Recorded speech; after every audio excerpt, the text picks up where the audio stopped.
Welcome to another episode of Entreprenews. Today, I am your host, Ashley, and I'm here with my co-host, Lee and Rawad. Welcome, guys. How are you? Hi Hey, good, everyone, we're thanks. good.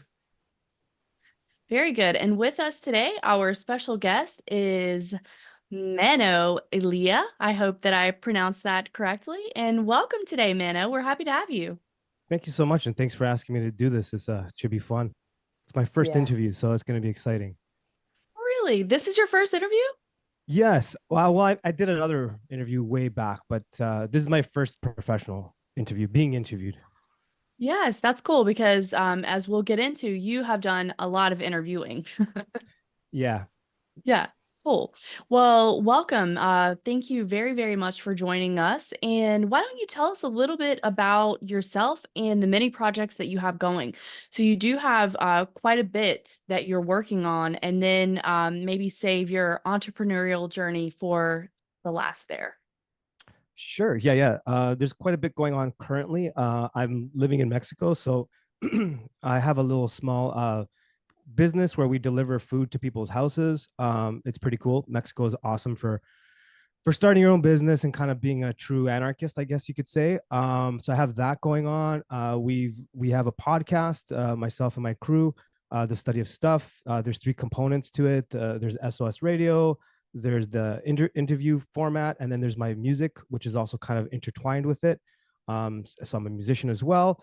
And currently, I'm working on a bigger project called, we call it the Board No More, the Board No More production. And there's a reason why we call it Board No More. And it's kind of, to kind of simplify it, it's a project I started originally in 2018, 2019, where it was kind of like a network of content creators and artists that have a similar mindset. Kind of after the 2020 debacle that we all experienced, a lot of networks popped up, like the Daily Wire and all those kinds of stuff. It was kind of like that before there was all of that. So those are our current projects, and there's many to talk about. Sure, and we can definitely get into that. And then tell us a little bit about your business that you got started. It's called Mano Made Smoked Meats and Barbecue. We called it Mano Made not because my name's Mano. It was also a play on the word hand in Spanish, mano. So like man made, Mano made, handmade. So it wasn't just about my ego. It was like a branding. It was a branding call. The logo is a hand, my hand. We started it as well, moving to Mexico, after leaving Canada and trying to practice things I believed in at the time, still do, anarchy, libertarianism, and all that. We decided that it would be a good idea to take matters in our own hands and create this little business where we take orders a day in advance, which is something you could never do in Canada or the U.S. And we deliver to people's houses, mostly expats, and we've expanded to more of the Mexican population as well, which I'm really happy about. And yeah, that's kind of what we do. We cook at home and we deliver to your house, fresh food, everything's homemade. Amazing. I love that story and I can't wait to get into that more with you. So, but before we get into the day-to-day of what it's like to be an entrepreneur and, spend some time with you in your shoes, why don't you tell us a little bit about, I understand that you made the move for freedom, Mhm. but were you born and raised all your family in Canada? Tell us just a little bit about that. Sure. Yeah, I was born in Canada to immigrant parents. We kind of had a typical immigrant experience. Well, my parents did, and me as a firstborn Canadian. So all my friends and family are still in Canada. Some of them in Greece and Cyprus, but yeah, most of my life was in Canada. Well, all of my life was in Canada, and when the situation occurred in 2020, 2021, I had already been expecting it because I'd been at this game for a while. Like the whole, whatever you want to call it, the conspiracy truth movement, whatever you want to call it, it's changed its title many times. So I knew it was coming. So I was one of the few that was calling it out in 2019, actually at the end of 2019, and everyone thought I was nuts. Long story short, as 2020 started to turn into what we experienced, I was like looking at my family. I'm like, let's go to Mexico. Let's go to Mexico. And I'd had wanting to do the Mexico move many years ago because of a lot of the people I followed were here, and they were all like, "You're nuts! You're nuts! You're nuts!" And then by the time Trudeau made the announcement that they're going to be you won't be able to travel without an ID and all that stuff. My family kind of got it, and within 3 weeks, literally within 3 weeks, a bunch of us, my immediate family and a few friends and my nephew, we took off and came to Mexico. So we left our families behind, and we came here for freedom, for just to be human.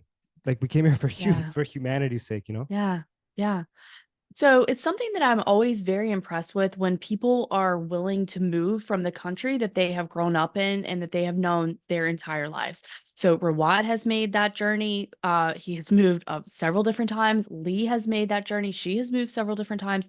And there's a real bravery, in my opinion, to be able to do that. I mean, it's something like almost unimaginable to me.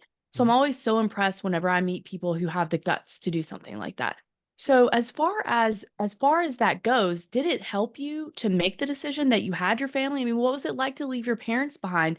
What was their understanding, right? Because they had to know they had set the precedent for you to move somewhere else for a better life. So did that make them more understanding?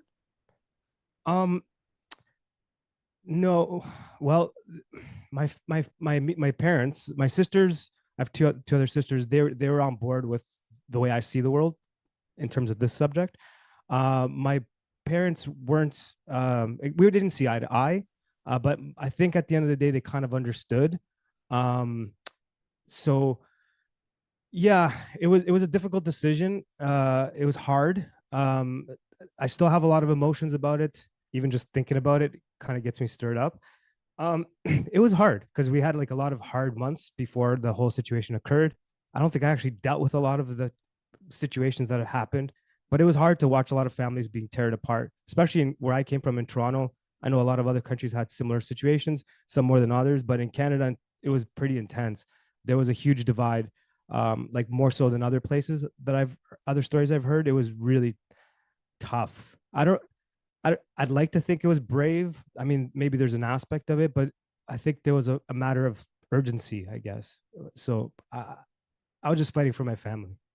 Yeah, yeah. I can appreciate that. I do consider it to be brave. It's not easy to leave everything that you've ever known. That is not easy. That Yeah. takes something different to do that and recognize that you need to get out because of what's happening there. So I appreciate you sharing that about your journey with us. So, but I want to move on to a happier subject, which is being an entrepreneur in Mexico. So let's talk about just the your entrepreneurial journey to begin with. What made you decide I'm working for myself? Um, so there's something you should know about me. I like take a lot of tangents. So if I do at any point, just reel me in. Like feel I'll free to reel me steer in. you back. Yeah, totally. I guess it was uh well, the entrepreneurial stuff I think I was born with. The audacity, I guess you would say. There's a form of audacity, I believe, that's required. A little bit of I mean, I guess people get into it for different reasons. For me, I was kind of always that type of person. I didn't like to be, it's not that I didn't work well for others. I was always like well liked and like considered a good employee, but there was always an aspect of it that I kind of wanted my own independence always. And I guess I was always chasing that. So I started many different attempts at it, at doing it. So when I got to Mexico, and one of the reasons why I originally wanted to come to Mexico is it's ripe for people like us, like me. Um, it's part of the culture. I'm sure for anyone that's been to Mexico, especially when you veer off from the gringo hotel areas and you go into like Mexican neighborhoods, entrepreneurship is everywhere. They're extremely beautiful people, and they love the freedom of just literally they'll grab a car, fill the back with some food, stop in a parking lot, pull a table out, and boom, there's a family right there eating, and it's not weird at all, you know. So when I saw that, I was like, thank God this is where I belong. Like that's my style, right? Like I've always loved that. I'm not a big fan of being controlled by the state necessarily. So to answer your question, when I looked around and I just saw that this is the place for people like me, this is the place for me to take this chance to just do this. Um, I like the fact that even if I did make a mistake, it'd be easy to bounce back. And also, my destiny is in my own hands. You know what I mean? Like if I fail, it's my fault. If I succeed, I did it, and I'm okay with that. That's a risk I'm willing to take. So to answer your question, I think I did. Mexico is the best place I've seen for something like this. Yeah, I have a lot of other questions based on that though. So when you say I've always been like this, what does Mhm. that mean to always be that way? Does that mean that you always were questioning authority? You were always processing things that did or did not make sense to you even as a child? Was this instilled from your parents? Do you think having that that immigrant mindset of like hard work and do it yourself, was that a factor here? Yes. I think I've always been that guy that asked a lot of questions. And the concept of a question is like the one thing that governs me, even with my podcast. The very first episode I did of the study of stuff 14 years ago, it was about that very thing, right? Asking the right question. And So to answer your question, yes, my family did have a lot to do with it. Being Greek, my background's Greek. There's an anarchist nature to that. A lot of us are like that. A lot of us are like screw you types. So either you're like that sort of Greek or you just abide by the rules Greek. I fell on the more like screw you type of Greek. My dad, for the most part, he did take chances, especially for an immigrant guy of his generation, a baby boomer generation. He took a lot more chances than most would have in his little group. But he still had like an ethos of like listen to the law, obey by the law, pay your taxes type of thing as well. So we kind of always butted heads about some of those things. But for me, like I always didn't like if something didn't make sense. I didn't like to listen to someone just tell me something for the sake of just do this, you know? If it made sense, I was always happy to do it. So like I've worked under a lot of chefs who are like that. They're very militaristic. And if I had a good leader, I followed. I was like, cool. But if I had a bad leader, I would, there's no way. Like I'm that guy. So I'm not an anarchist for the sake of being an anarchist. I don't even know if I would consider myself an anarchist anymore. But if something makes sense, I'll listen. If it doesn't make sense, I'll question it. And I remember grade 7, the teacher was giving us a lesson on economics. And he mentioned that the Federal Reserve was not part of the government. And I was in grade 7, and I remember this clear as day. And my buddy Harry, we've talked about it since many times. I even had him on the podcast. We were talking about it. I remember looking around at my classmates, and they were all like, "Okay," and they just kept going on with the class. I'm like, I put my hand up, and I'm like, "What do you mean?" And then he started explaining it to me. And then after he looked at me and he says, "Come talk to me after class." So after class, I went and he's like, you know what? Maybe you should look further into the subject. It's an important one. So I remember that was my first thing going like, what are you talking about? How does that make any sense? So I hope I didn't veer off too much. But to answer your question, yes, a lot of those things kind of instilled that anarchism, I guess, just questioning things. Does it make sense? Does it not make sense? That's kind of my governing principle.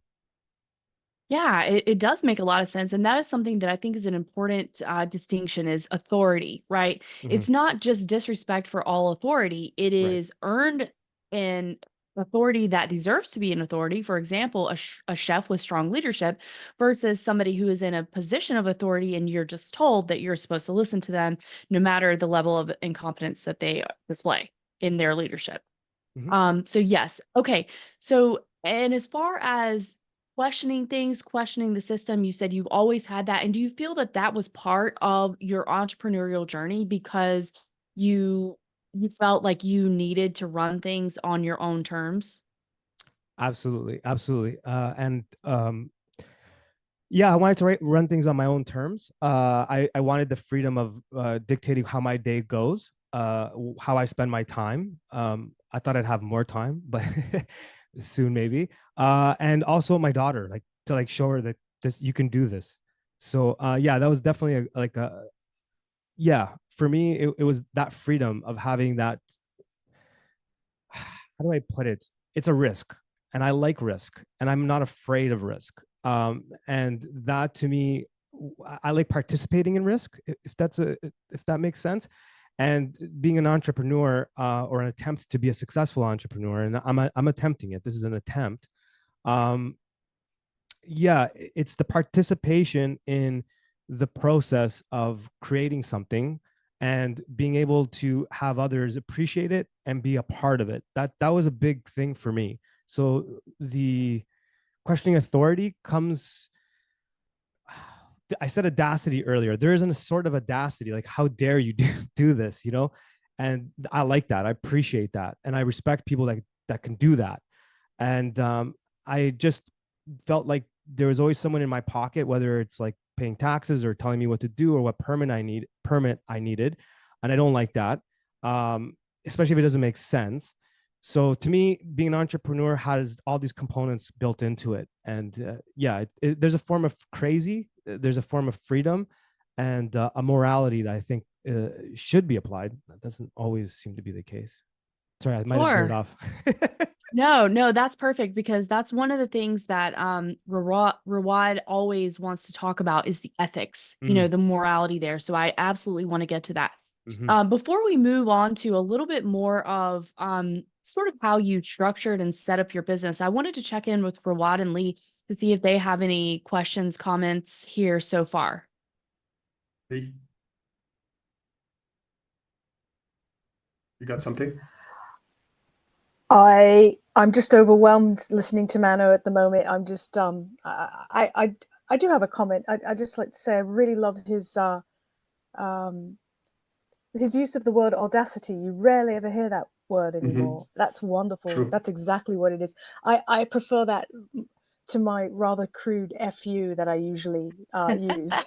But it works. It works. But I rather like the audacity. Yeah.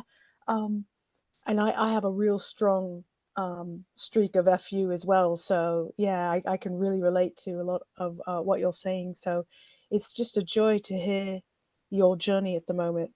Thank you very much. Thank you. Yeah. So I was just thinking like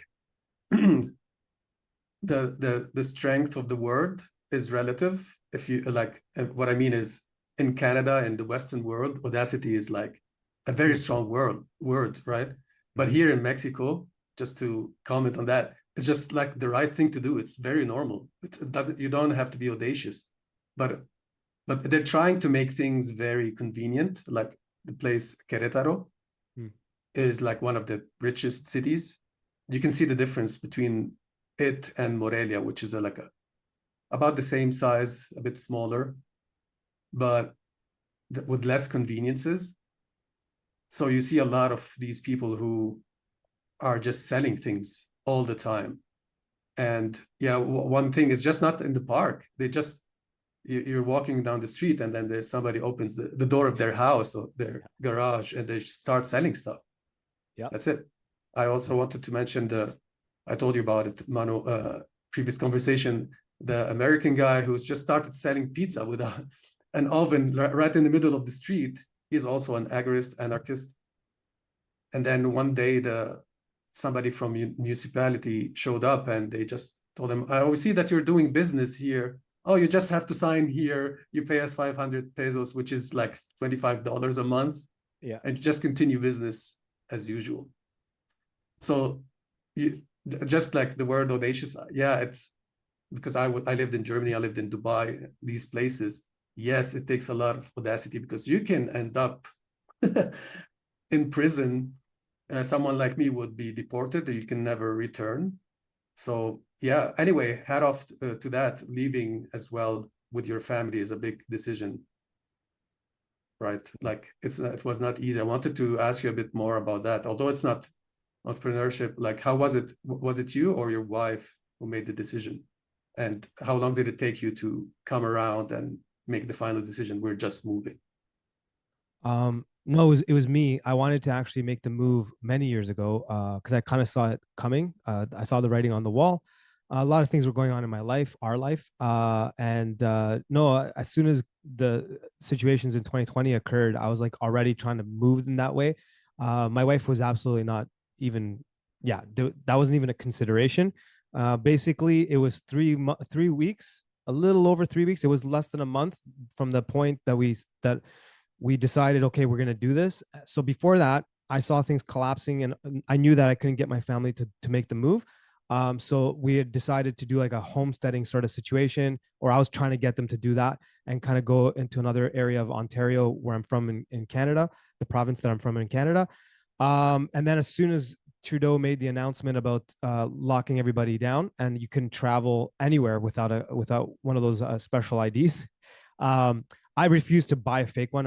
I'm not judging anyone that did do that. This is not my style. I have ethics and morality are massive to me. Like it's been some people would even say a problem in my life. But to me, I don't bend. I don't get on my knees. I just don't do that. So as soon as that announcement happened, I went in home and I'm like, we're doing this. And they kind of got it at that point. So she was on board at that moment. And it was really crazy. 3 weeks, nuts. We sold my sister-in-law's house at the time. We like in a couple of weeks, man. I don't even know how we did it. I really don't know how we did it. And yeah, we just left. We actually landed in Mexico 2 days before the complete lockdown of all of Canada. 2 days, November 28th. And then December 1st, it was locked, or whatever, the 20, yeah, it was locked down completely. And I didn't want to take a chance. And we did something super crazy and super stupid. Maybe it wasn't stupid. We boarded a private plane to make sure, because then if we had failed one of those stupid tests, I don't even want to mention them. I can't even believe we went down that road as humanity. If we failed one of those, we couldn't get out. And I was just not having it. I will not get on my knees. There's no way. So I was like, we're doing this. And then, we're still trying to pay off that bill. But yeah, I was like, I wasn't having it, just not going to have it. Sorry, I don't know if I answered your question. I kind of got angry there. I don't think I've processed a lot of this. I don't think I've talked about it. Yeah, well, we're here for that. I mean, it's an incredible conversation because it was a really hard time for people. So Yeah. these are huge life decisions that you made that you felt that you had to make very, very quickly, and it's traumatic. And that was the point. The mass trauma and the mass fear and the pain and the division, that was all the point of that, Mm-hmm. along with a lot of other things. My buddy Sean calls it function stacking. Yep. So yeah, so you can talk about that here because it was it was such a hard time for so many people, no matter what. Um, but it does, I'm still just very amazed by that because it was not an easy decision, but now, you're really able to pursue what you want to pursue in this, you know, place that's much more friendly to personal freedom, right? Absolutely. Um, so talk to us about how the business was born. You had mentioned that you had worked with chefs, so I'm guessing that food and restaurant, that was something that was in your interests from before. So just talk us through like how the business was born. And what was the name again? Mano made smoked meats. Mano Made. Yes. So tell us about the birth of this project. Yeah, I have a long, well, yeah, my first job was restaurants, and I had many restaurant jobs in between other career business attempts or school or this and that. I liked the lifestyle. I liked the chaos of it. It's an intense lifestyle. It's not for everyone. I thrived in it to a large degree. Money isn't great, so I didn't make a career out of it. I'm Greek, so like I don't think there's a country on the planet where there isn't a bunch of Greek restaurants or like a Greek guy owning a restaurant. So I mean, I think there's that. My nephew also has a long line of cooking experience, and my good friend Dave, who's also with us here, he also escaped Canada with us. Also has a lot of restaurant experience. And Dave and I actually worked at Lush Handmade Cosmetics. I don't know if you guys know the company. Super woke Yes. company. Super Yeah, I woke. can only imagine how awful it is. Yeah, it was nuts. That in itself got me out of Canada. I'm not gonna even lie about that. But anyways, part of our job was cooking. Like I was one of the guys that made the products, and really the job is actually cooking, above all things actually. So when we got here, I was already cooking all the time. So I figured, well, why don't we just try to see what we could do with this? I'd like to start a business anyways. I want to make pesos. I want to be part of their local economy. I think that's an important thing too. Just as a little sidestep, I think a lot of people move to places like Mexico and then they stay in this insular little bubble of expats or whatever, and they're like disillusioned with this what they think they're doing. And I didn't like that. I don't like that. And I think that I love the Mexican people. I love Mexican music. I always have before coming here. So I wanted to participate in some sort of way, right? And then I found that this was a way of doing so. So that all kind of intertwined into like the idea of why don't we just try this? So a friend of ours, a family here, had a little store. It's no longer there, and they were selling beef jerky from this little store, and they asked us like, do you guys want to make some of that hot sauce you made? And so I started off that way. So I make a hot sauce, and I call it the smoking wop. Yes, it's racist. It's like an Italian based sort of smoked red pepper sauce. So I call it the Sounds smoking amazing. wop. Yeah, it's great. And then the hot sauce, if I could say it here, is called the rectal thunder. I I have quite the crass sense of humor, and I enjoy that about me. But anyways, so we started selling that in the little store, and from there we just started cooking in front of the store once or twice. Then we just started cooking from home and just taking orders. The way we take orders is kind of unusual. We put out our menu weekly, and our customers reach out and they order a day in advance. Usually, if we have the supplies, I'll do same day, but most of the time it's not a problem here. And then we just literally deliver it to people's houses. We just knock on their door and like, here's your food, hot, ready, fresh, homemade. Amazing. So that's quite an evolution of starting out with some hot sauce Mhm. and at a jerky place, and Yeah. now you have this business. So why don't you talk to us about how did you find your customers? Are you on Facebook? Are you on what is that interaction look like there in the community? Sure. Actually, you just reminded me of a side note about the hot sauce because it's kind of like a Mano thing. So I'll answer your question in a second. Just because it popped in my mind. I had a band in Toronto, and a lot of the stuff that I'm doing now here, we're are related in a lot of ways, like the business we're building. And we had a band hot sauce. That's kind of how it started. So we started selling it at shows, and then because we had a unique, strange, interesting blend of music, but people would come for the hot sauce, people would come for the music, and then we'd get them in with the hot sauce, and we'd sell them with the music. So that's kind of how it's the That's hot sauce thing has awesome. followed me through my whole life. Yeah, I love that story. Are you still selling hot sauce? Do you ship to the US? We were trying to, but it's a hard thing to do from Mexico, shipping. Yeah. We're trying to Yeah, figure that out because we had a couple of people come in as tourists, and I've gotten a lot of messages like, "Hey, can I get a bucket of the sauce?" And we tried looking into doing it, and it was just too expensive. So I'm trying to figure it out. Trying to figure it out. It's all tough, right. especially with food over the border. Yep. Yes. Okay, but yes, back to the Yes. original. So how So do you interact with the community to get them, to get your menu out for that week? yeah, Facebook has been the best way. We tried a number of different ways, and Facebook seems to be the best way. So what we do is we have like a Facebook page. We post our Facebook our menu on Sundays. Mondays, we push it out. We just started a private little group. So if someone wants to be part of it, they just respond with a yes. I put them on the group, and then weekly that group gets a special that no one else gets. So yeah, we just started that a little while ago. That's cool. Yeah, and then we change up our menu too, a lot. So that has been a good thing and a bad thing. We keep our staples, but we changed things. So to answer your question, Facebook has been the best way, and we're trying to incorporate a little bit more of WhatsApp. I'd rather other avenues that weren't exactly just Facebook, but here in Mexico, WhatsApp and Facebook rule everything. Yeah, Everything. I think it's interesting because you need to use and utilize what is available and what is widely used. And I think that Yeah. sometimes that is difficult for us in the freedom community because you don't want to be dependent on Facebook, Mm-hmm. right? However, I think there's a balance to be had there, especially until maybe you're very well established, and then you can transition people over to a more privacy based or your own website or however that may go.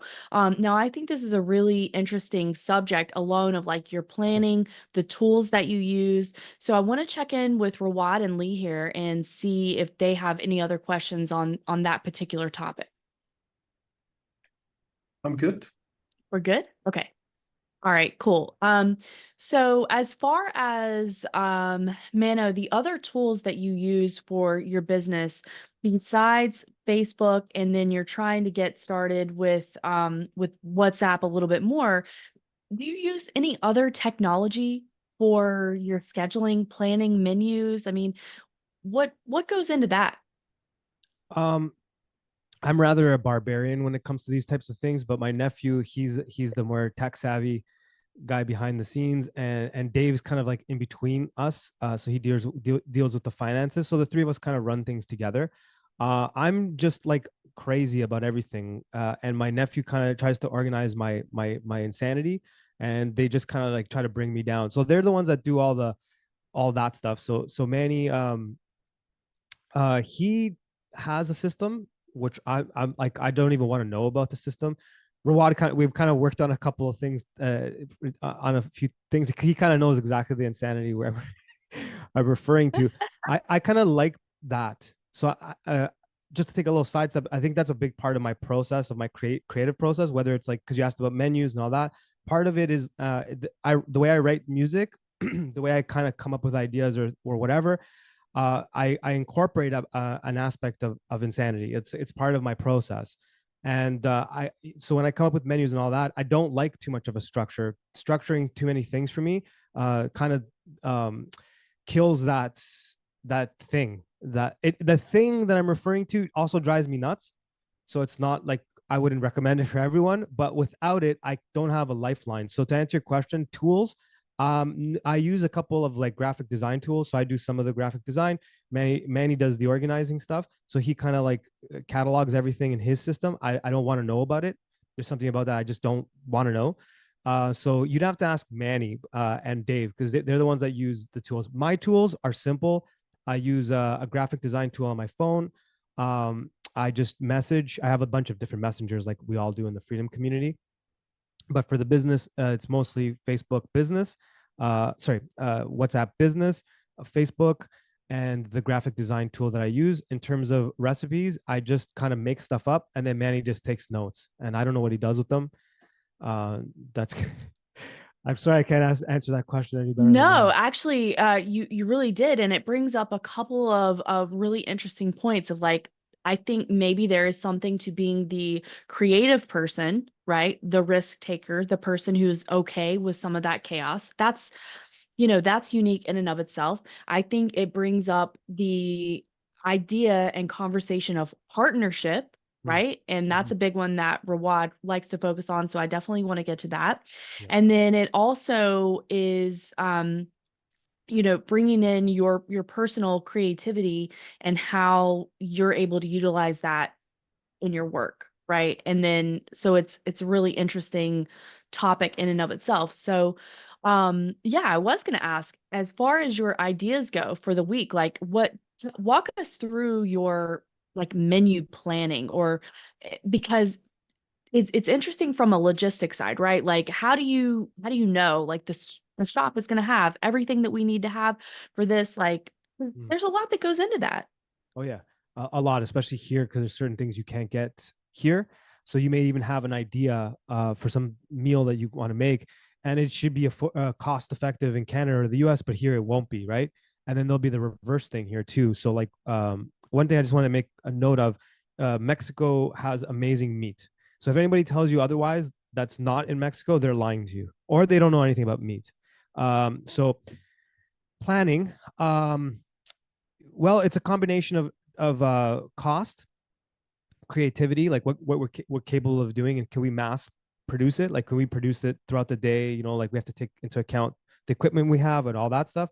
So I guess it would just be years of experience of working in chaos, like chaotic kitchens, where I just kind of like computed in my head. It's just from experience, I would say. So planning, well, we kind of see what works, what people want, and what we want to make, because I think that's important. Like you can't just make stuff that people want without you wanting to make it, and vice versa. You can't make things you want that nobody wants to eat. So there's all of those three things together. So that's part of the creative process. Then there's the cost process, and then there's the logistics of like, how do we actually produce this for like 33 or 4 meals, 5 meals, 6 meals? How many can we do, right? Another thing is skills. uh that's an important part, right? Like your teamwork, you said teamwork, partnership, that's an absolute must. There's no surviving like any of the chaos that has happened or is coming without community, without partnership, without ethics, without morals, without being on the same page. So I can't stress that enough. That's very important. And that also it takes a center stage with what we do. So I look at Manny's skills and Dave's skills and my skills, and I see how can I put these together. So I might come up with an idea. I will come up with ideas based on that. So Manny has a lot of baking experience. He can make a lot of bread stuff. He's got a lot of that experience from working in Italian restaurants. So we just started making pitas, handmade. Part of it that was because cost, right? Here pita is expensive, but we make it by hand. So for our Lebanese friends, we can even make shawarma style pitas. You know what I'm saying? We do that, right? Chicken. I have a lot of meat experience. I know how to work with meat very well. You buy the whole chicken here. Here, the chicken is incredible. It's yellow. It's yellow and orange. It's the way it's supposed to be, the way it used to be. So I won't buy that gray, disgusting stuff that they have in Canada and the US. And there's always rumors as to why it's yellow here. So don't even believe those, that they're not, a lot of it's nonsense.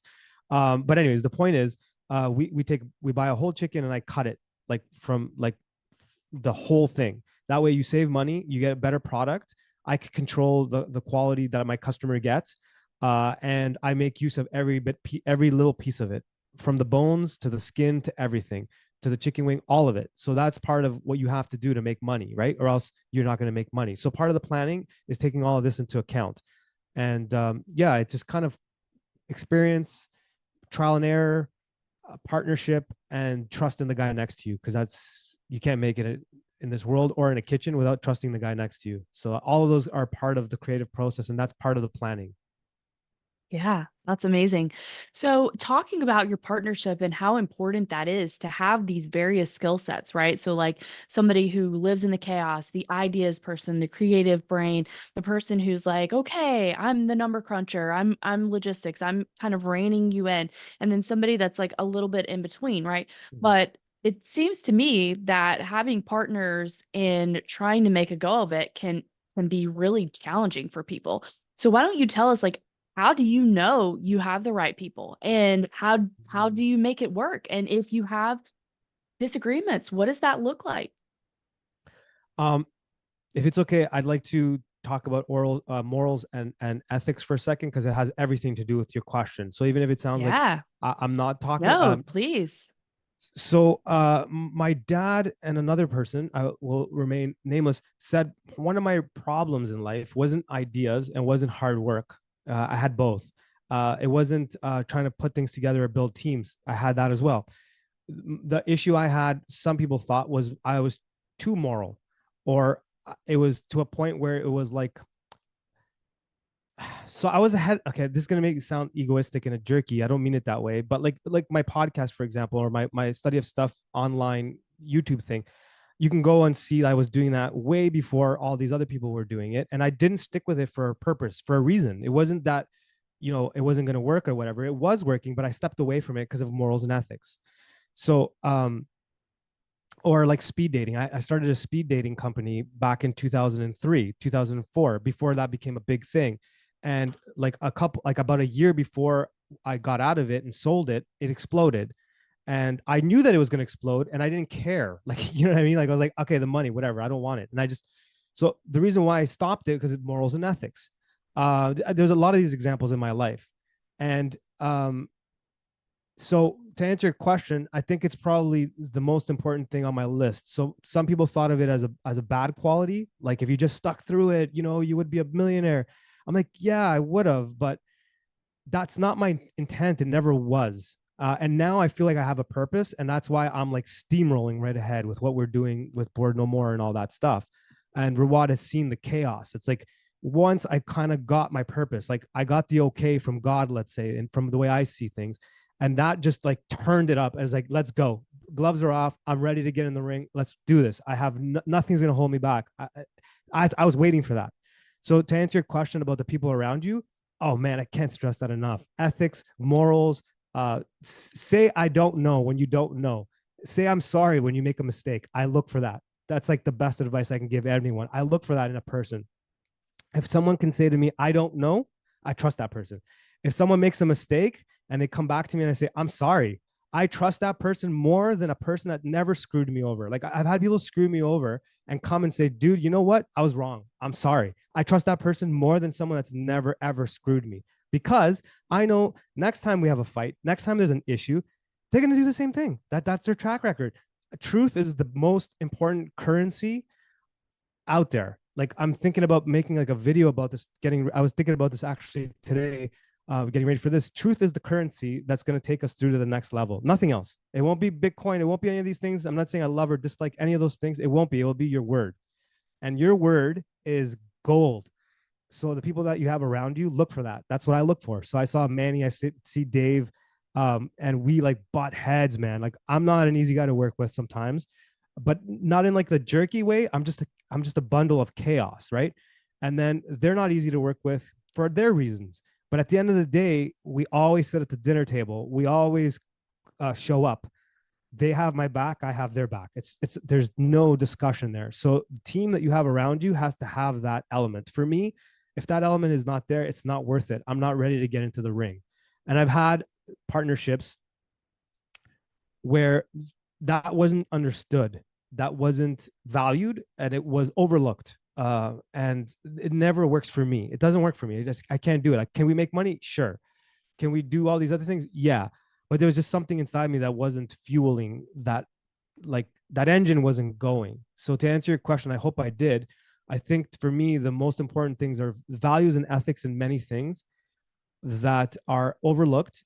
Especially, I would say this might be a controversial thing in this conversation, especially in the freedom slash libertarian, anarchist, agorist communities. Um, because people walk into it thinking, well, we're on the same page, or we have this code. But when you really step back and look at the code, no, we don't. No, we don't. And you have this like high expectation of yourself, or sorry, high like view of yourself with no expectations of delivering on it, no accountability.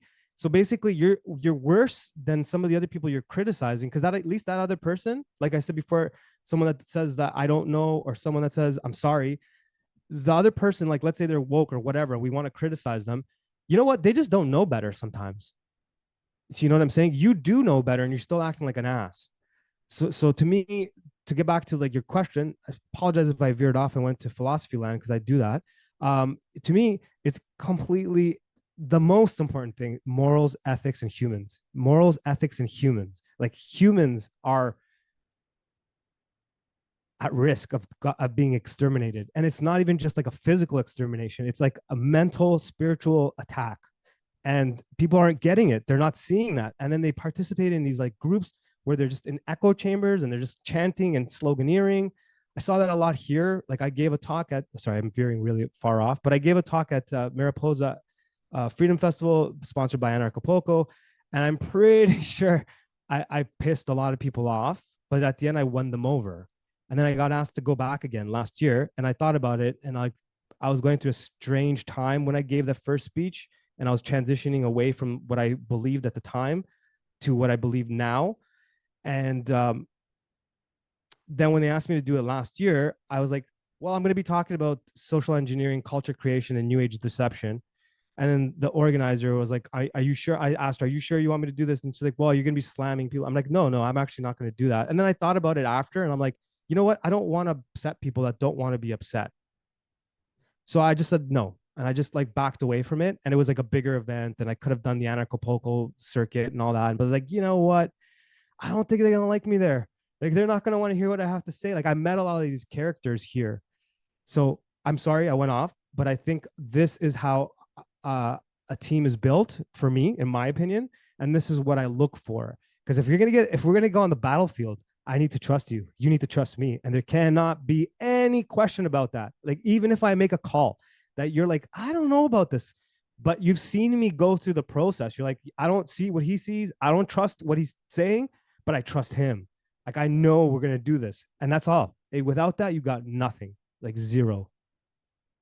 Sorry. Yeah, I can't back that up enough. It's like, you know, I've been in so many situations where when you have a group of people who talk a really good talk, but they're not walking anything. They're not walking anything. Yep. And it's really frustrating, because you'll have people who they come across as highly sincere in how they want to be involved in things and doing things, but they're just not doing them, you know. And Yep. it's not a fine line at all. It's just that blatant, you know.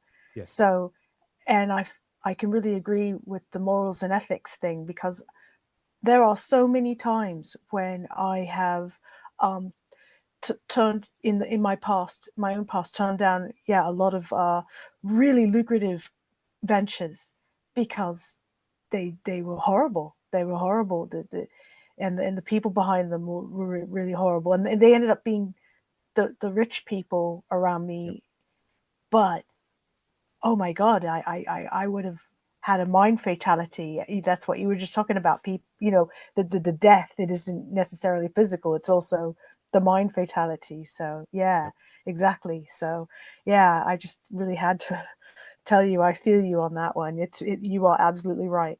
Yeah, it's important to make enough money to survive and pay your way. But if you're not, if you don't care about what you're doing, then you're on a different level. Yeah.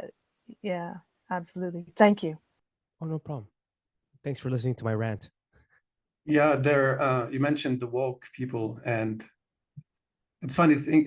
We're supposed to be in the center, but I had the same experience with people in the Freedom Cell and here in Mexico and elsewhere. There are two things, I think, on both sides. They're not really seeking truth. It's all reactionary, and there's no openness. Everybody is, I'm a Monero, I'm BTC, and there's nothing else. I'm New Age, and there's nothing else. Yep. And on the other side, they're very true to the cause. They shout louder because some of them, not all of them, they truly believe in their cause. But we've seen when things subsided at the end of COVID, many people went back. I hear all the time people, there were this family here in Mexico, that there were people also moving in and then going back to their old lives in the US and Canada and everywhere else. Mm-hmm. So I wanted to also mention something we didn't highlight. You are a punk musician, right? There's the do-it-yourself thing. Yeah. How much, and also you're part of you're gonna be a part of a band where it's all about partnerships and doing it yourself as a punk musician. Mm-hmm. How does this play into your, did it add any skill or mindset to the mix? Absolutely. You said truth. That was always a guiding principle. I just, before coming on here, I watched my very first video that I haven't watched since I posted it 14 years ago, and it's all about truth for me. So to answer your question about punk, that was what I took away from punk. And I just recently had an amazing interview with, and I'm not pushing my podcast, like Father John Valadez from Death to the World. Wow. Like, we're talking about, these guys came from the punk world, Father Turbo, and I don't want to get into like all that. I mean, I'm happy to, but so to answer your question, yeah, it's a big part of truth, what I viewed as punk. To me, the punk ethos wasn't the core. It wasn't the costume, and that's what it's become, and that's what it is. But that's not how I grew up. I grew up like Joe Strummer. Like, I played a clip for Joe Strummer from The Clash for Father John Valadez, and I can't even think of that. I've watched that so many times, even just thinking about it now, it moves me. Like, what he says is so powerful, Joe Strummer. And to me, that's punk. It's really like, we at the end of the day, we can always buy into certain ideologies. Many punks do. But if your guiding principle is truth, and for me, it was always that. My dad even said that to me. He's like, when I left, he's like, I'm sorry, I might get emotional on that. He's like, you came out screaming truth. Like, that's all you ever cared about. And for me, punk is that. So that punk ethos of the DIY. Why do we do DIY? Why is it do it yourself? So that your own boss. It's not to like go out there and promote some sort of BS ideology. Although I bought into some of it, but I don't know. I'm sorry. So to me, that was the principle that I applied to it. It's like, truth was the governing principle. And so when I bought into some ideologies that were not true, when I realized they weren't true, I went public with it. And I'm like, hey guys, this is a bunch of BS. I'm moving on. So to answer your question about punk, absolutely. I think that is why I was attracted to the movement, if you want to call it that. I was attracted to the ethos, but the original ethos for me wasn't a disguise or a costume. So like you could look at Iggy Pop and the Stooges, you could look at the Ramones and say that's punk, or you could say Sex Pistols, that's punk, or you could say the Clash, that's punk. But then you have the Talking Heads, right? Or then you have Joy Division, and then you have like these other bands, the Smiths. To me, that's punk. Like that's clearly part of the movement, right? And they don't look the same, they don't sound the same, and that was the whole joy of it for me.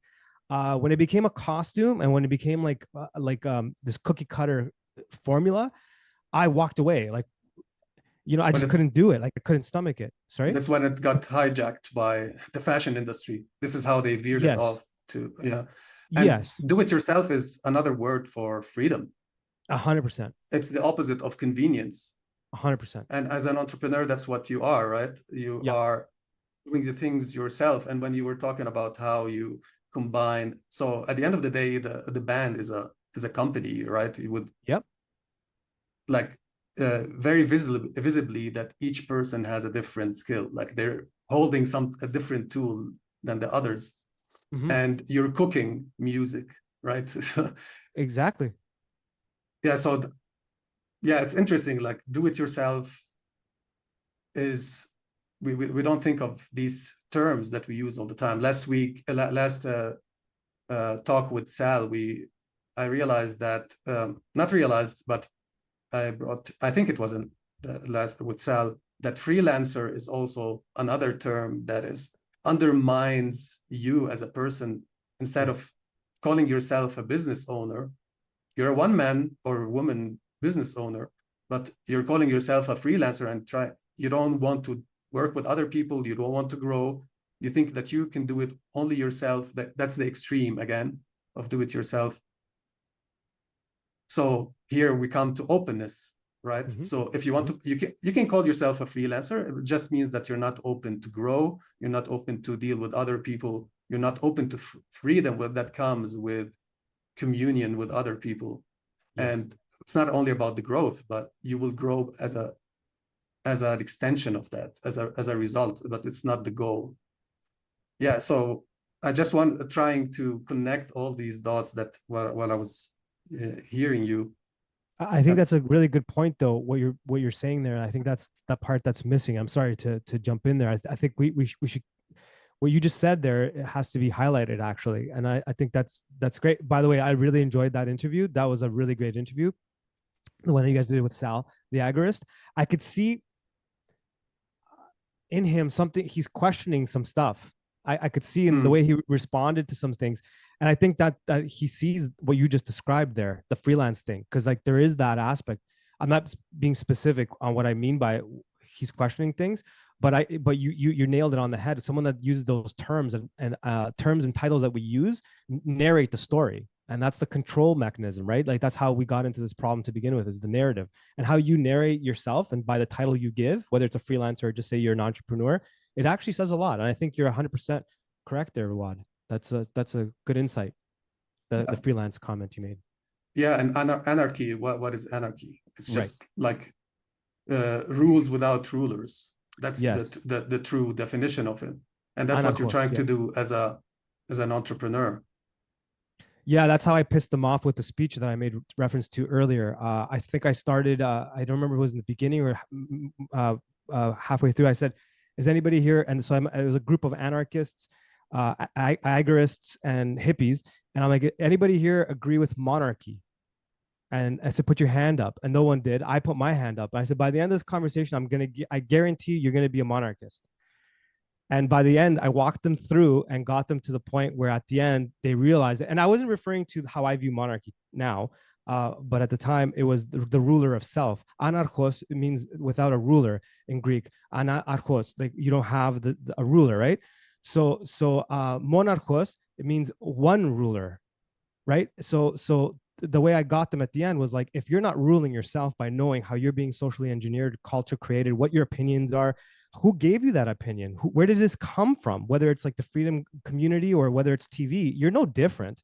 The controller is the person that's narrating what you view as, that's who's controlling you. So if you're not controlling yourself, you're being controlled on one level or another. And you can call yourself an anarchist or an agorist, and you can change titles. You know what I mean? And but you're still at the end of the day being controlled. But we should be all monarchists, and then look at that cookie cutter. Sorry, I'm going off. Sorry, guys. But I think it's, I could listen for a long time, because so here I'm going to take us back a little bit, because while you've been talking, one of the things that I think is really important to bring up that we don't really hear about is which is what you're living so vibrantly, is how like our personal life experiences are so important in how we go forward in our lives. And that seems like, oh, that's so bloody obvious. No, it's not bloody obvious, because you've got 18-year-olds out here right now, right, or 16-year-olds who are being told you have to have some sort of future, and you've got to go to school, and you've got to do this and that, and these little formulaic rat's maze type lives. And the difference is, so I'm a bit older than you, but you and I have traveled a similar in parallel path, where we've done things outside of the usual well-traveled paths. And what that does is, when you choose the difference, no matter how difficult it is, what ends up happening is it enriches your life so much, and that comes back manyfold in the gifts that come forth.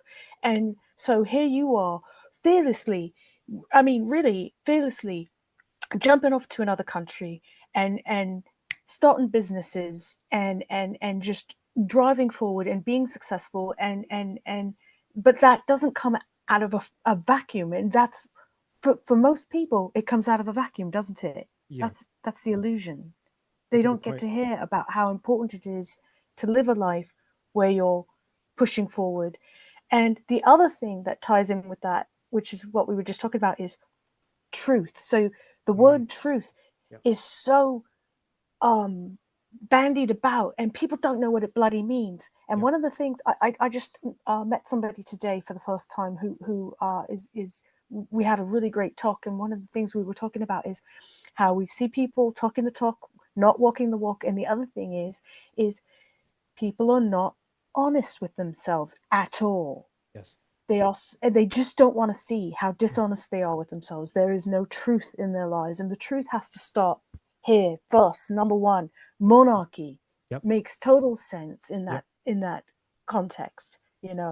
So I don't think it's a philosophical talk at all when you have to look at it as, I'm an individual. I am an actual. I'm not a bloody number, and I've got to live this life.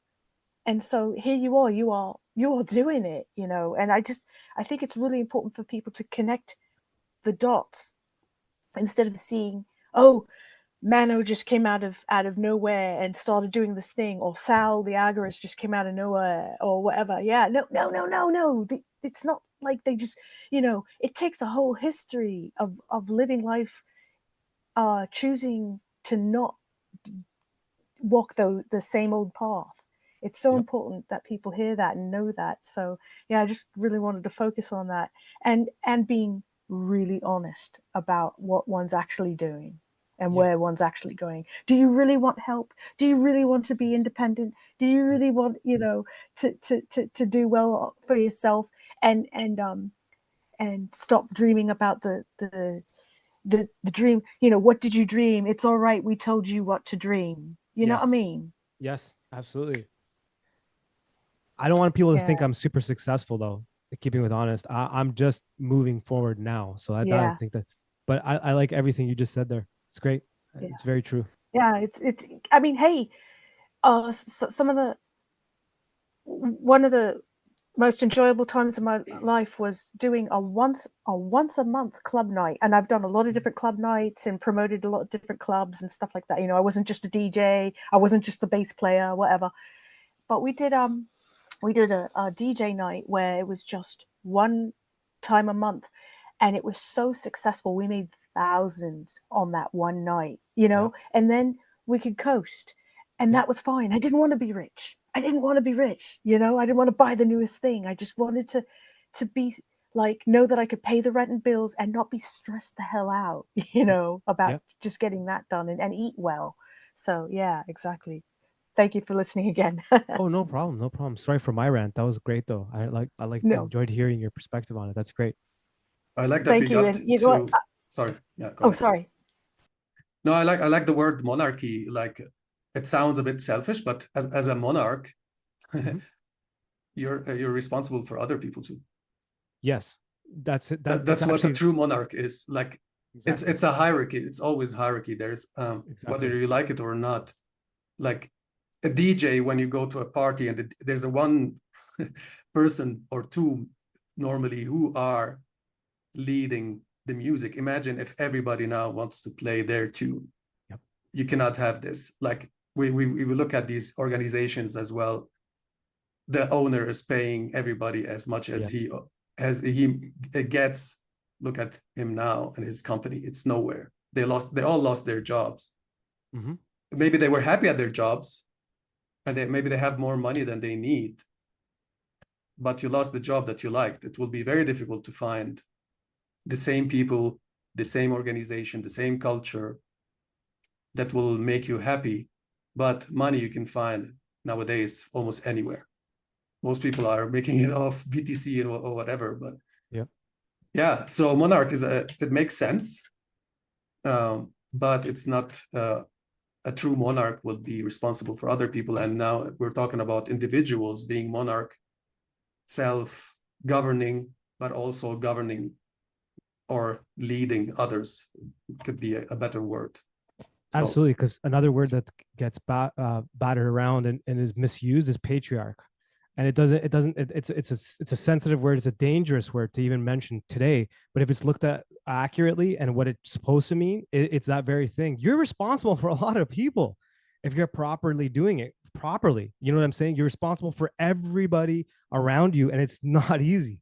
I think this is the first time in my life I could actually say I've taken that responsibility. Honestly, I've been a failure for a long time because of the things we talked about.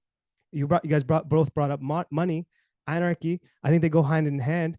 I want money. I want lots of it, but I want to know that when I have it, I know what to do with it, and I'm not going to be keeping it for myself. And I think that if I get to that level now, I will have the wisdom to be able to apply it to be a proper monarch of myself, and in turn a patriarch to the people around me, and know that they're your responsibility. And like I think that's heavy. Like when you look at it that way, it's heavy. It's a lot to know their life is in your hands. So like this trip coming here, I realized that there are all of the people in my house right now, my friends and my family are in my hands. If we fall, I like I always tell them, if we succeed, we succeed. If we fail, I failed. And that's monarchy. That's a proper patriarch. I'm not good one yet, but I think those are terms that have been messed with, whether it's on purpose or not, to create hatred, to create disdain, to actually take things apart. As a society, we're falling apart because of this wordplay, you know. And I think that, you know, rein me in if I'm getting too philosophical, but I think it's important that we understand that's how they control us, with plays on words. Like part of my speeches over the years have been, and I still use it, is like the word coincidence. Why is it the one time that co something means something random, right? Like you say cohabitate, two people habitating together, cooperate, two people operating together, you know, and so on and so forth. But coincidence, two incidents are not connected. It's random. Like it's like a play on word. It's literally spelling, and they're casting a spell. Like you've heard this 100 times. So back before these saying that wasn't popular, now that it is, I think people use these examples because they're fresh to the whole, whatever you want to call it, the occult new age ways of thinking. They don't even understand the concepts, and I'm a little annoyed because I've been at it for so many years, and they're actually casting the spell by sitting on YouTube and whatever, and they're just blah blah blah blah. I know all this stuff, and they're putting it out there, and really you don't know shit, man. Like I've been at this for a while, and I know what you're talking. I tell them, you got this from this book. No, I didn't. I'm like, yeah, but the author that you read that book, and I start pulling it out. Like, you Joseph Campbell, dude, you're talking horse shit from Joseph Campbell, and I start calling them out on it. And to go back to the monarchy, go back, because I'm trying to tie it all in together. In patriarchy, they put the spell on us. They put a play on us. There's documentation, clear documentation that shows. That's how I got out of the New Age occult. I never called it the New Age. I called it like I thought I was a hermeticist and into that stuff. And that's another play on itself, dude. New Age is occult light. And when I started to see documentation, like the changing image of man, and I started to pull that document apart, it feels like I'm veering off, but I'm not. I'm going to tie it together. Watch. And I started to go through this document. Actually, that document tore me apart because it was conducted by the Stanford Research Institute. Joseph Campbell later goes off to make Star Wars. These individuals completely engineered our life. Completely. Huxley, the Huxley brothers, like all of these names, I'm seeing them in there. Laszlo, everybody that's in the New Age makes these references, and I started to see these authors that other authors based their work on in this document, and now these malakis changed our entire life and convinced us. And you know what's also in there? Libertarianists. The concept of libertarianism is in there because if I control you, that you think you have control of your life, dude, you're in my hands. You're in my hands 100%. I can mold and adjust every opinion you have because you think you're the one making the call. So they played us with these words. They changed the meanings on us. And now women hate the word patriarchs. And they're like, what are you talking about? A good patriarch is going to not take care of you because you're a stupid woman. It's not that. Like they convince you that's what they mean. It's not that at all. A woman's power, for example, should be like, you give birth, you make humans. Like that's pretty awesome. Like why is that such a like considered such a malakia? Like why? Like that's a huge thing. I can't do that. And if you go back in time and you're pregnant to the child, you're making something. You're making something huge. I have to make sure no one's gonna mess with you. I have to make sure you have food while you're sitting there chilling. That's not an easy job. I don't want to go out there and toil the land, but I have to. That's what God says. You got to go out and toil the land. And then you come home and you take care of this person, and that person's taking care of you. Why is that looked upon as like some sort of, it's a bastardization of what we are as humans. It doesn't mean you're less of a person than I am. Do you want to get into the, like you hear Jordan Peterson, all these guys, and I have my opinions, but you hear them describe to you, like, do you want to get into the mud and pull out stuff? You want to deal with that? You want to do that? No, you don't want to do that. I'll do that. Why? Because I have a family. And then I don't want to do what you're doing. It doesn't mean it's stupid. It doesn't mean like it doesn't matter. It matters more than anything. You're making a human, you're taking care of humans, and you're making sure that the human race keeps going. What more important job is there than that? And why is a woman like taken down to this level of bullshit? Sorry, excuse my language. I'm in Lent and I'm swearing. But it aggravates me. It drives me nuts. You hear these words like patriarchy, then they change your opinion. They take God out of the equation. Then they take woman out of the equation. Look at that. They reverse it. They take God out. Then they take woman out. Then they control the man because the man can't do his job.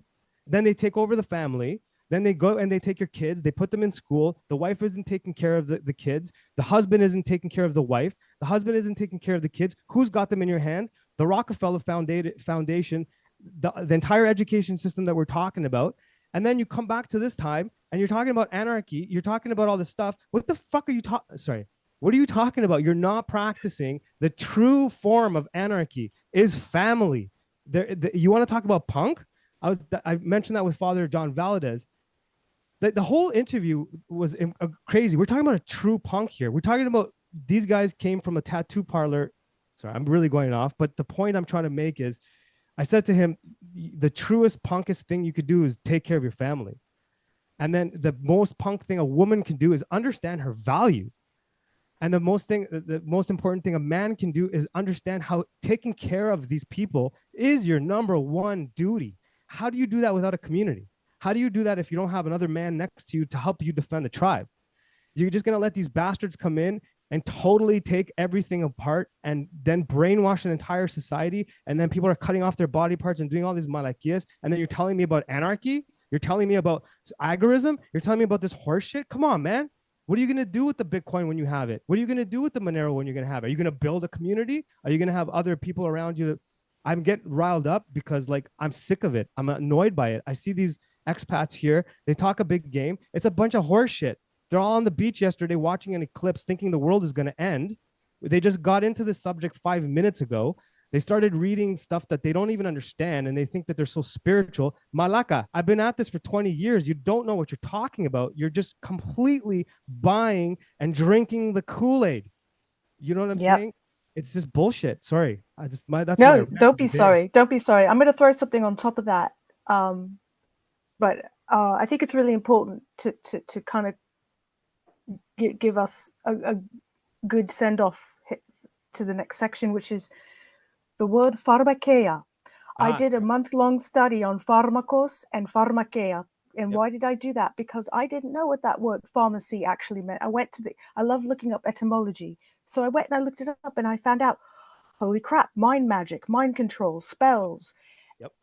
which you never hear about with that word. That's so important. So 2020 was the kicking in of not just big pharmacy, it was the kicking in of the hardcore mind controls and spells and all that other stuff. And what was part of the mind control and spells was ripping away everything that allows us to be literally free. So, for example, you can't support yourself anymore. They're trying to totally take away our ability to think for ourselves, mind control, to think of ways to support ourselves, mind control, and be totally reliant upon them, the big priests. And if that isn't an abuse of the mind by the pharmakos, I don't know what is, you know. Yep. And I know you know what these words mean. Just for anyone who's listening, the pharmakos is the practitioner of the pharmakeia, which is magic, but it can be also toxins, and there's three meanings that I was able to derive from it, because I'm an outside speaker. I know this, but it's really nice to bring it up to you because you're Greek. You know what I'm talking about. I do. And so I think it's really important coming back to everything. They really are. They've got us now into. When I was a little girl, it was a completely different world out there, and I could go and put up a little ad somewhere all over the neighborhood, and boom, I'm making money. I'm making business. I've got cash in hand. Brilliant. You know what I mean? Now it's 2020, and there are young people out there sitting behind computers, moping, depressed, got hangnail problems. The world is being taken over, and so it's really great to kind of come home and say, now we've got Mano here, who's driving forward and walking the walk and planting the seeds. It doesn't matter who you're pissing off, because who you're pissing off are the people who are pissing away their lives. They're pissing away their power. They're not forming communities. They're not doing the real thing. You're doing the real thing. So it's understandable why you get wound up, you know? It's really understandable. But here you are, you're walking the walk. So, you know, may you continue to do that for a very damn long, good time. Thank you. May you be blessed. Yeah, so I do think that that was there was a lot that was covered there, but the reason that I like that is because it does go along with your personal ethic, right? So that is carried with you in how you conduct business, in how you deal with the community, how you deal with your partners, and how you deal with your family. So it all matters. It's all connected. So, having said that, and having gotten a really good sense of what ethics means to you, and how you feel like your partners are keys to your business and the trust that you have with those people, how important that is. Why don't you talk to us about what are, what are some of the challenges of being an entrepreneur? What do you have to say no to? What does sacrifice look like to you? Well, that's a good question. By the way, that was really good how you reined that back. You guys are good. The three of you guys are really good, actually. They're really good. Like, you guys are a really good team. I'm gonna have to have you guys on. We're gonna have some more conversations. Sacrifices. Let. It sounds like I have a lot of I have it together. I don't. It sounds like I'm not successful in financially speaking. I'm ready to be, and I'm happy that I wasn't. And that sounds cheesy, but honestly, I could have had many opportunities to, and I just knew walking away from things was better. I understand it better now. So sacrifice, that was a bit of sacrifice. So my ego, I had to sacrifice. I had to like crucify my that part of me, like not to get biblical, but it is a cross to bear. Mhm. It's difficult. Um, some viewed it selfish. Some of my decisions that's selfish. That's hard to bear, to be considered selfish when you know that you're not. I am selfish. I'm like horrible in that in some regards, but not with this stuff. So the sacrifice was, I'm experiencing it now where I'm carrying the burden for other people. I don't know if that's a sacrifice exactly, but it's difficult. It's difficult. It's a lot to hold. It's a lot to carry. So there's a couple of times in this conversation where you guys got me a little almost emotional, or I got myself emotional. Some of you may have noticed. Um, that's a new thing for me. So sacrifice. Yeah, I feel like I have their lives in my hands, and that's hard. So yeah, that's a sacrifice, I think, because it sacrifices my peace of mind. I don't sleep well sometimes because of it, or whatever. Or you wake up really early and then you go to bed really late. um Sal made that reference and he nailed it in the interview you guys all did.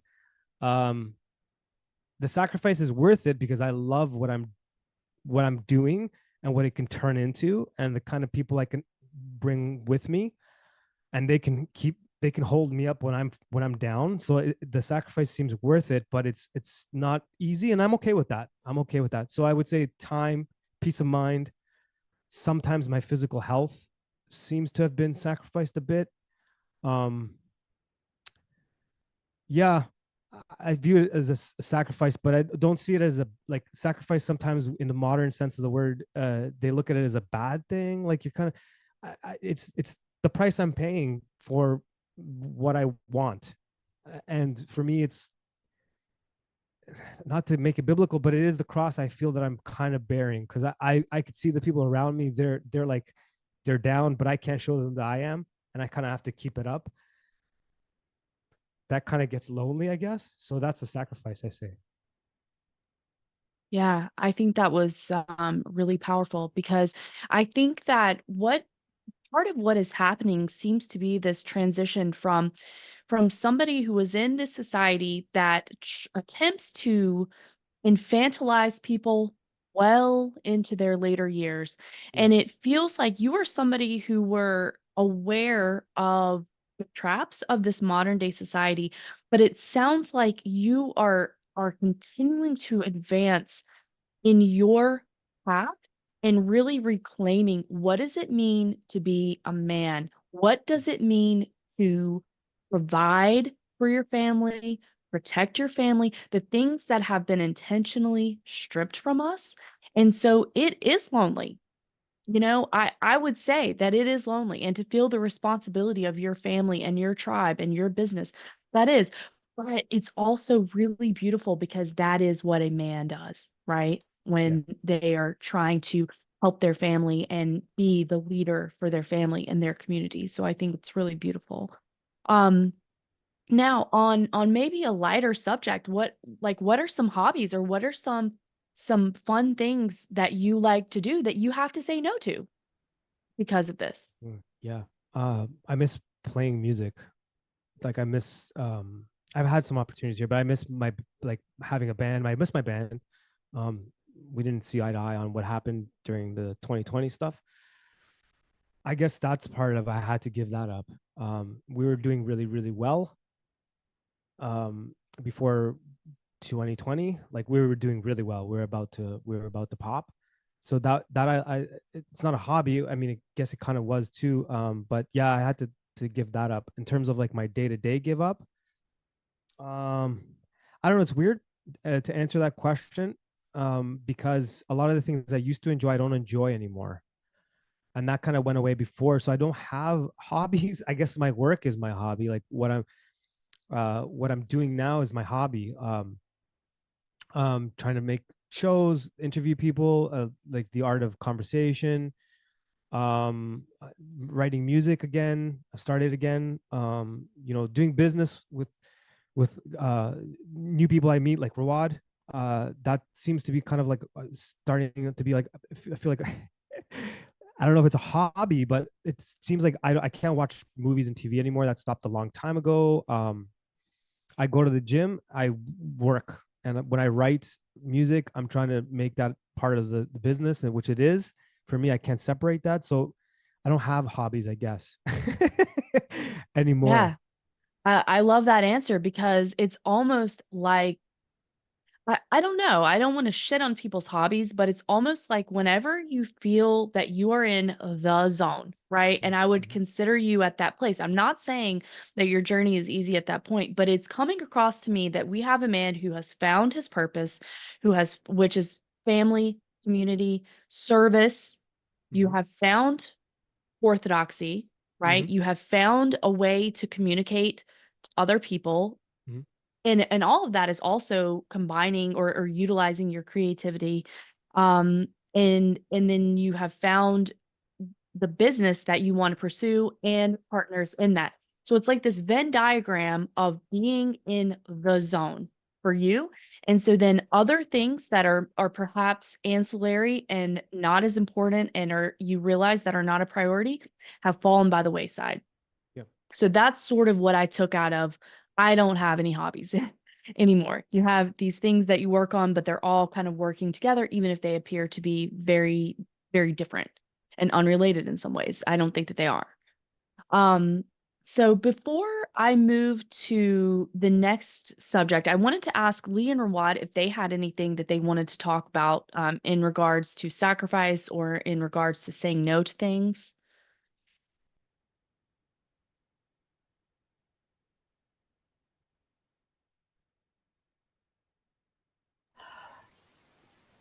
I can't think of anything right now, and that makes me nuts because I'm probably going to think of it at 3 in the morning, which is so annoying.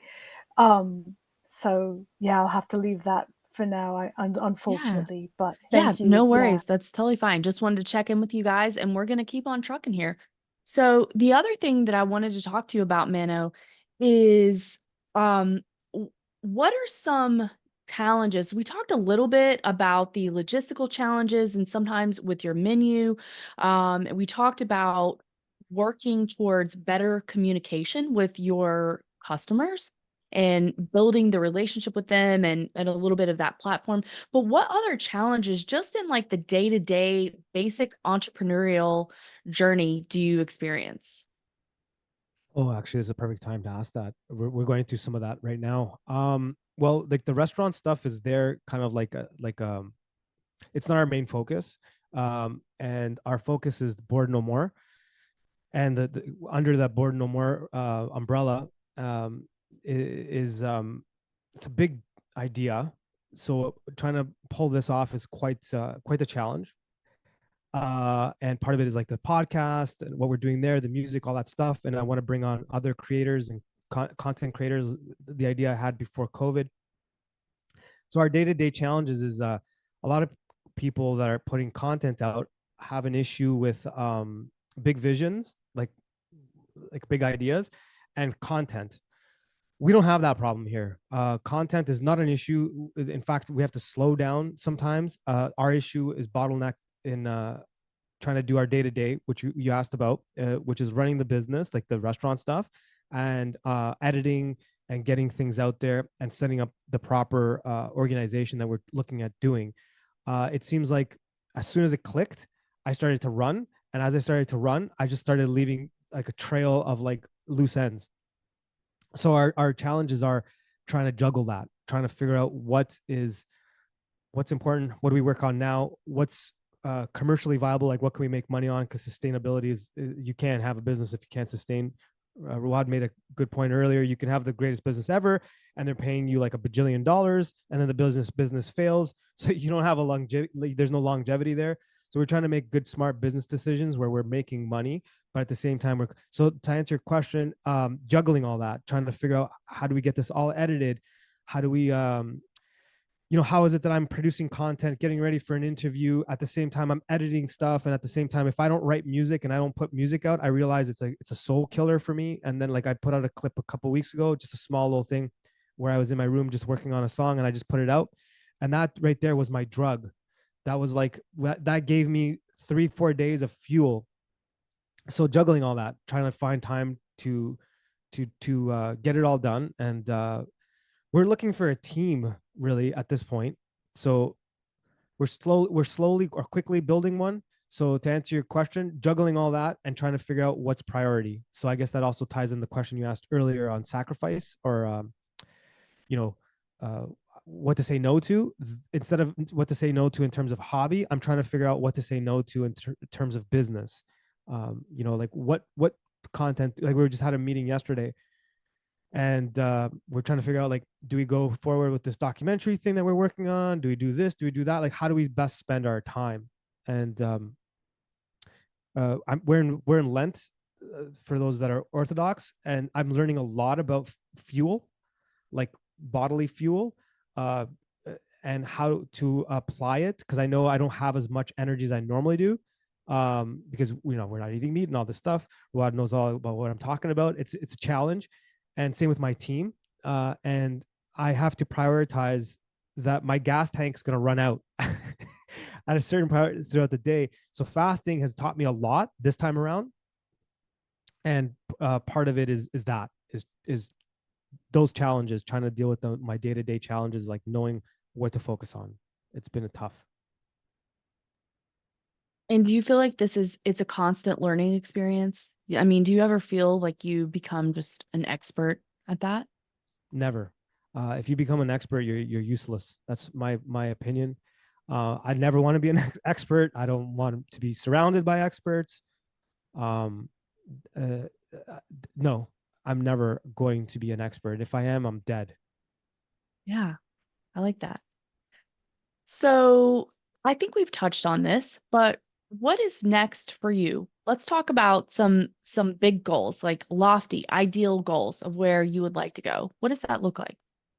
1 year from now, I'd like to have a full-on studio here in Mexico, where we have on one side the Mano made stuff, because I want to continue doing something like that because I like it, and I'd be bringing in guests to have on the show instead of, like, doing it over camera. So you guys will be obviously welcomed.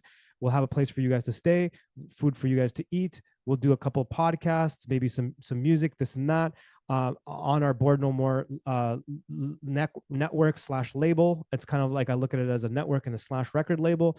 We'll have a lot of other artists that I'm curating and picking right now. And so the big dream, I'm going to die trying.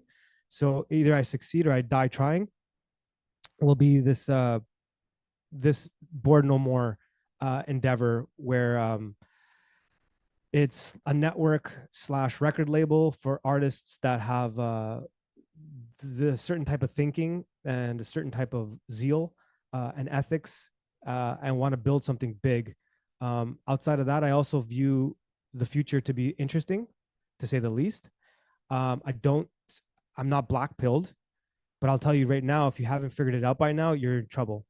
And I think part of this, I don't want to go into too much detail, but I call it the digital sanctuary and the analog sanctuary. I need a digital sanctuary where I know myself, my artists, and everyone that's joined with us has a home. So when they try to kick us off YouTube and this and that, or all that stuff, which is coming, I think we all should take advantage of it. I don't think you should avoid it. Take advantage of it. Rob from the rich. Give to your family.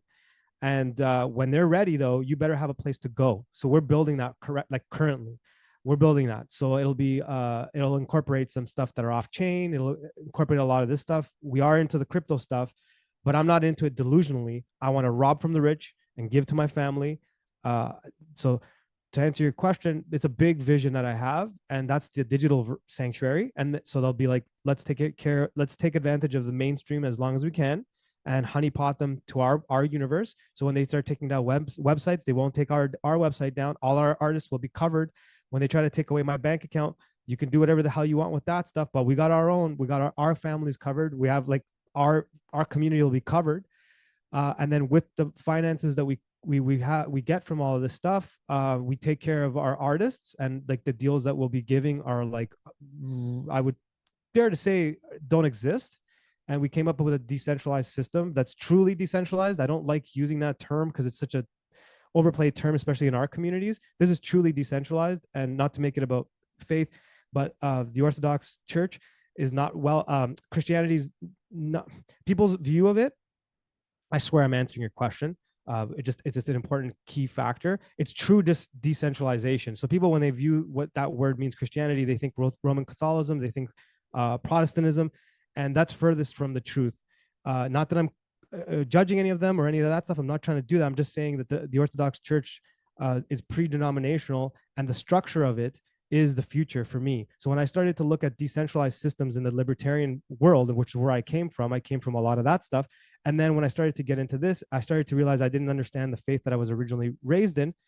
And also a big part of it was it's true anarchy. Actually, a lot of the anarchist concepts were flipped from this concept of orthodoxy. So the Eastern Roman Empire was one of the longest running empires because it was structured and based on this. They took down the Tsar because he was based on this.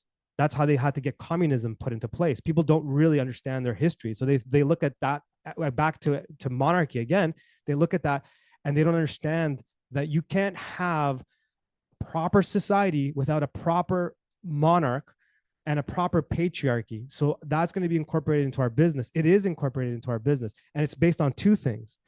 And orthodoxy is always both and. People don't like that. So when you ask a question, it's both and. It's not a straight line answer because nothing is straight, right?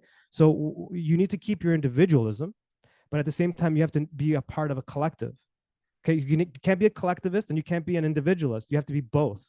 There's a time where you're one and there's a time you're another. So in our business model, this is incorporated. And I hadn't realized that that was orthodoxy until I kind of came back full circle, because I was already looking at this view, but I didn't know how to plug it in because of the libertarian. I use that as an umbrella term. There's a lot of ideology, but it's not practical. And that always bothered me. I couldn't understand how do I square this? How do I square this impractical aspect of it? And it's morals and ethics. So you don't have to be an Orthodox artist to be on our label. You don't have to be. But if you have these principles that I'm referring to me, that's good enough. I know I can trust you. I know that you're part of the family. So I want to build the digital sanctuary, and using the same model, the Orthodox model, I want to build a physical sanctuary so that we can use the funds for when the time comes where we need a pipeline from the US to Mexico. You guys need food. You guys are going to need it. And we're going to need certain things. We're going to need that too. And if you can't get your an anonymity, which I don't want to talk too much about that right now. We're not ready to talk about that, but you need to be anonymous. Like, you have to get your proper anonymity. You have to give up certain ideals you have within the libertarian mindset. And part of that is getting your proper anonymity. So we'll be doing that for everyone that's in our fold. And we're going to have a physical sanctuary and a digital sanctuary. So the big vision is this. This is you asked me for like the big vision, like a dream-like sort of thing. This is what I see. I'll open my door and my neighbor will be like, Rawad, what's up, dude? What's up? What are we doing today? We're doing nothing, or we're doing something. You know what I'm saying? And he has his independence, his family, and that's not mine. So I do believe in a lot of the American principles that, were battered around, life, liberty, and property, not happiness. Property, not happiness, is property, right? So those concepts matter, but within a collective. So to answer your question, I want to see that digitally. I want to see that in the analog. I don't think we should abandon the mainstream digital stuff, because that's exactly what those, almost wanted to swear there, that's exactly what they want you to do, right? You don't want to do that. So that's my crazy, insane vision that I'll die trying to build. Wow. I was just thinking while you were talking that I'm so glad that it happened that you and Rawad met and that we had this conversation, because I've been introduced to so much about you. I really consider myself lucky. I really appreciate this conversation today. So I think that was very well said. I love the vision. I'm pulling for you. I absolutely hope that we have an opportunity to speak again, to catch up here all of that stuff. And I do have one last question, but before we get to that, I wanted to check in with Rawad and Lee and to see if they had anything on that subject. Yeah, I just wanted to wrap it up earlier, but I lost the thread. So monarchy is a definition of success, I think, today. Is like there's something about a monarch to last and not get toppled by the people he's taking care of. Is he needs to care for them, right? Otherwise, he will not be a happy monarch. He will have to do unethical stuff, right? He needs to raise taxes. So I guess that's a new word to define success today. Is like, yeah, you're a monarch, but everybody else around you is a monarch in some way, because with their skills, with the things that they can contribute. And if they're not happy with themselves, they will project it onto other people, and they will be tyrannical, and they will be a draconian or whatever. So I like that. With Sal, I forgot we came to a different definition of success. Well, it's always the same definition, it's just like applied in under a different framework. So I like that. I just want to end on this remark. Lee, do you have anything?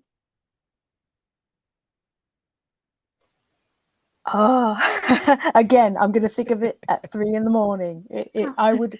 I have to say, Mano is the sort of person who is quite a great feast, and but you need to be able to sit there for a long time, and we have limited time at this moment. But yeah, I do hope we have you back and we can talk more about this stuff. This has been great. Well, I'm definitely already making plans on having you guys on my show. So don't worry, we're going to carry this conversation on. I have a lot of questions for you guys, but we'll save it for the show. Because I wanted to ask them, but I'm like, no, we're going to get them on the show. By the way, Yeah, that sounds. I have one question from somebody, but I don't know if you want to end on that. Well, before we get to questions, because I do want to open that up, but my last and final question for this conversation was, what advice do you have for people that may be on various stages of their entrepreneurial journey? But what advice, if it was just one piece of advice, what would you give? Truth. Stick to it. Understand it and apply it. I don't think you can steer yourself wrong. You might die poor, but you won't die. I love it. Thank you. Okay, so yeah, I do want to go ahead and open it up to the question from the audience. What do we have, Rawad? Hannah, who left the chat, but that was from early on when we were talking about Mexico and doing your business without having to go through red tape. So I was going to ask, does living in Mexico and doing business mean paying cartels? What do you have to say about that, Manu? No, I haven't paid one directly. I think that the cartel is one of the reasons why freedom's still here. Doesn't mean I'm a fan of it. Let me be careful here. By any means, no, that's not how I want to do business.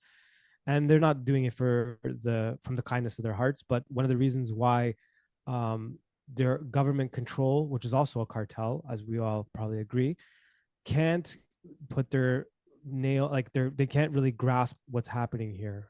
And so, yeah, no, I don't pay them directly to answer the question, and none of us do, I guess. I mean, in some places probably that is the case, but understanding what they are and how they balance out the other cartel is kind of important. And I'm not a fan of either of them. Yeah. I'll just make a comment because I think it's a very important point. And I could see in the question that to me, didn't occur to me, like I was surprised by your answer, but I never heard anybody talk about cartels here.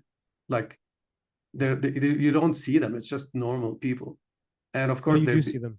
You just don't know that you see them. But yeah, like you see them, but you do not like know that this is a person. Yeah. You don't really meet them in person, like on a day-to-day basis. And that's just one of the things, like I think goes under Mexico is dangerous. Mm-hmm.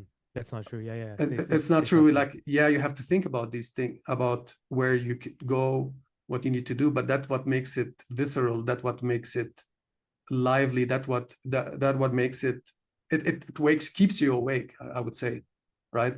And the cartels, as you said, they are being used.